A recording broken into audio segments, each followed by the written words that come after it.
बातमी आहे मुंबईतून। मुख्यमंत्री एकनाथ शिंदे यांच्या निर्देशानुसार बृहन्मुंबई महानगरपालिकेकडून सर्व 24 प्रशासकीय विभागामध्ये प्रत्येक शनिवारी सखोल स्वच्छता मोहीम राबवण्यात येते। आज मुंबईच्या सायन परिसरामध्ये डीप क्लीन ड्राइव्ह ही मोहीम राबवण्यात आली। यावेळी मुंबई महापालिका आयुक्त इक्बाल सिंह चहल आणि इतर अधिकारी, सफाई कर्मचारी उपस्थित होते।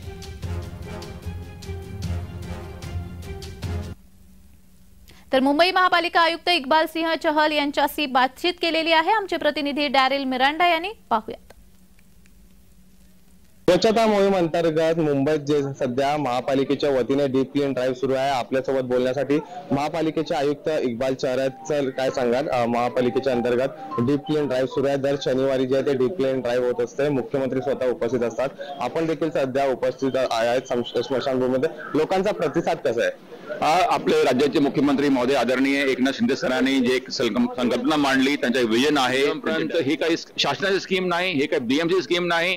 याच्यामध्ये आपले मान्यवर नागरिक, मान्यवर लोकप्रतिनिधी, school students, college students, NCC graduates, त्यानंतर आपले स्काउट्स अँड गाईड आणि सर्व आपले स्टेक होल्डर्स त्याच्या जीवनपर्यंत आपण समावेश करत नाही आणि त्याच्या आपला सहयोग मिळत नाही।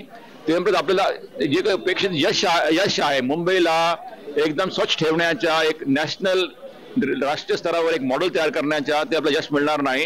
आपले 25 जो महानगरपालिका वॉर्ड आहेत त्या अंतर्गत 227 आपले माजी नगरसेवकांचे मतदारसंघ असल्यामुळे आम्ही एक मतदारसंघ प्रति वॉर्ड असा आम्ही हाती घेतो आणि दर शनिवारी 25 वॉर्ड्समध्ये डीप क्लीन ड्राइव्ह आपण इम्प्लिमेंट करतो, जेणेकरून पुढचे 9 ते 10 आठवड्यामध्ये आपण 227 100% असे वॉर्ड्स म्हणजे अख्खी मुंबई आपण स्वच्छताच्या दृष्टीने पिंजून काढणार आणि मग हे सायकल परत रिपीट होईल। आणि याच्यामुळे जे काही येणारा मॉन्सून आहे त्याच्यामध्ये जे काही डेंग्यू, मलेरिया, लेप्टो सारखे जे केसेस येतात, यावर्षी मला खात्री आहे त्याच्यामध्ये एक प्रचंड आपल्याला पॉझिटिव्ह रिझल्ट मिळणार आहे। धन्यवाद सर, आपल्याशी बातचीत केल्याबद्दल। व्हिडिओ जर्नलिस्ट महेंद्र जैनसह डॅरेल मिरांडा, जय महाराष्ट्र न्यूज, मुंबई।